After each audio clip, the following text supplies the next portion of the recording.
Today's topic is on learning to deal with difficult people, and I guess that's something we all struggle with from time to time. Although this course is really for people who are actively serving the Lord, this subject is one of the most useful life skills that anyone can learn, because I'm sure you'll agree with me that it's a challenge faced by every person throughout the course of their life. We're always running into difficult people somewhere. Colossians 4 verse 6 says, "Let your speech be always with grace, as though seasoned with salt, so that you will know how you should respond to each person." And that's quite a skill.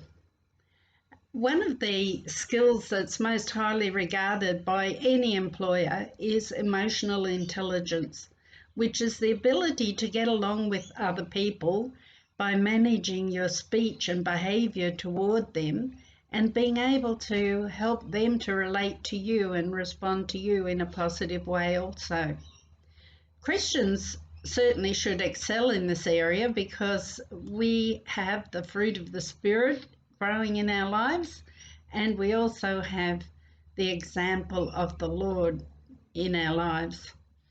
And the grace of God holds us steady in difficult circumstances.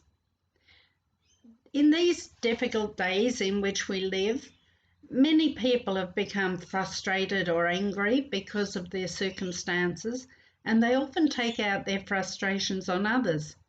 We see it on the roads with aggressive driving.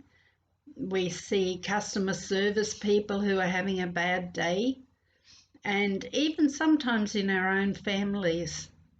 It's up to us to set the example, isn't it? Knowing the kindness of God toward us, we're able to extend that kindness to others. We all know the verse in Proverbs 15:1, "A gentle answer turns away wrath, but a harsh word stirs up anger." And I'm sure we'd all agree on that. However, if you're ministering to a difficult person, whether on a personal level or someone in your team, if you're leading a group, there are some things you can do to ease the situation. The first thing you can do if you're overseeing a small group or a team of people is to make a list of how we do things here. Then you can always refer the person to the guidelines and let them know that everyone is expected to follow the same guidelines. And there should be a clear expectation that everyone will show respect to everyone else. Respect is a two-way street. It's important not to allow yourself to be sidelined or manipulated by a negative or critical person. You can learn to be assertive in a clear but gentle manner by speaking in a matter-of-fact way without getting upset or raising your voice. In the book, I have a list of keys to help us, which will help you. And the first one is to pray for wisdom and discernment, because we need God's help when we run into difficult people. The next one is to pray for them. Pray God's blessing upon them.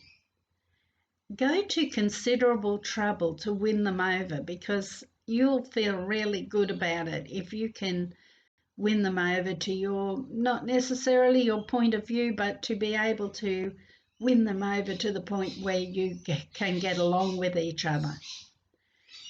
Take an interest in that person's development goals and interests. Maybe no one else has ever taken an interest in them.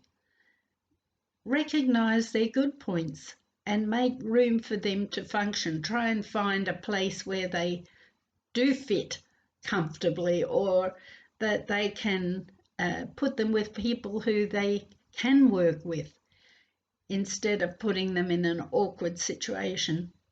And then it's important to allow this kind of people, well, any people, to diffuse their negative thinking by talking things through and try and take the heat out of the situation.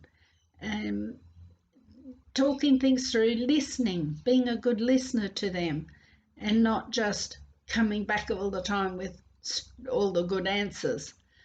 but really listening is very important. And then try to ascertain the reason for their troublemaking. Maybe they just want to have the upper hand. Maybe they want to be the boss. But if they are working as part of a team, they need to learn how to do that cooperatively. J.P. Morgan, there's a quote, an old quote, and it says, "A man has two reasons for doing anything, a good reason and the real reason." I think that's very good. And finally, just make sure that you're not the one who's being difficult. I'll see you in the next video.